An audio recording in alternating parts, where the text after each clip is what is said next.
quiet neighborhood of Scotswood in Newcastle, England, was shaken by unimaginable events.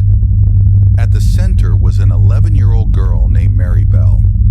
But who was Mary Bell, and what led her down such a dark path? Mary Flora Bell was born on May 26, 1957, in Newcastle, England. From the very beginning, her life was filled with pain. Her mother, Betty Bell, was a prostitute who was rarely home and reportedly tried to give Mary away multiple times. Some people believe she even forced Mary into abusive situations when she was very young. Mary Bell was only 11 years old when she committed 2 horrifying murders.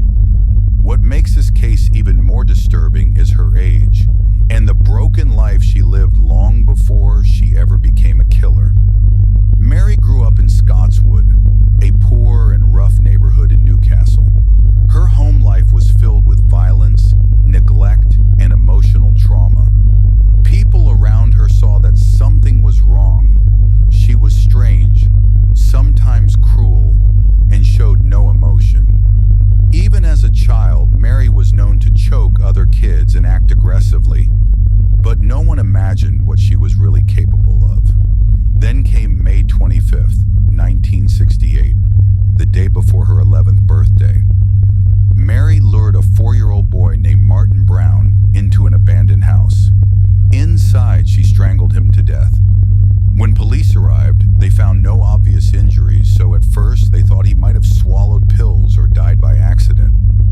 Mary watched calmly as adults panicked and mourned.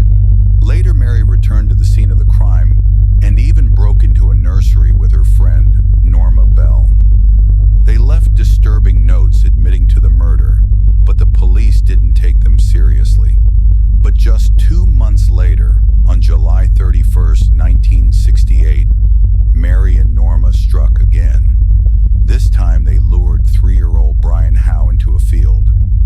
Mary strangled him too, but this murder was even more brutal. She returned to the body later with scissors.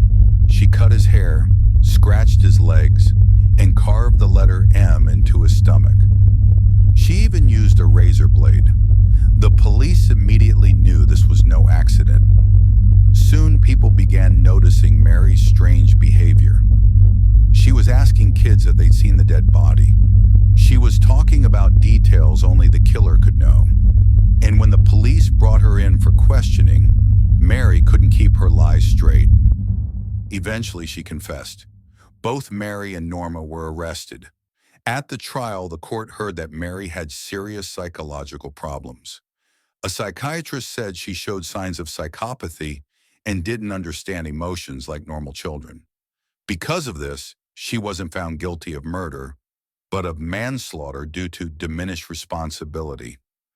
Norma was found not guilty and was let go. Mary Bell was sentenced to be detained at Her Majesty's pleasure. She stayed in prison and secure facilities for 12 years and was released in 1980 when she was 23. After her release, she was given a new identity and tried to start over. She even had a daughter in 1984 who didn't know anything about Mary's dark past until reporters found them in 1998. The story blew up in the media. The press followed them everywhere, and Mary's daughter was terrified. In the end, a court granted Mary Bell and her daughter lifelong anonymity, meaning their new identities would always stay secret to protect them. Today, no one knows exactly where she is. Mary Bell's story is more than just a crime case. It's a story of a broken childhood, a neglected girl, and the terrifying result of a life without love, safety, or care. It makes us wonder, was she born evil, or did her environment make her that way?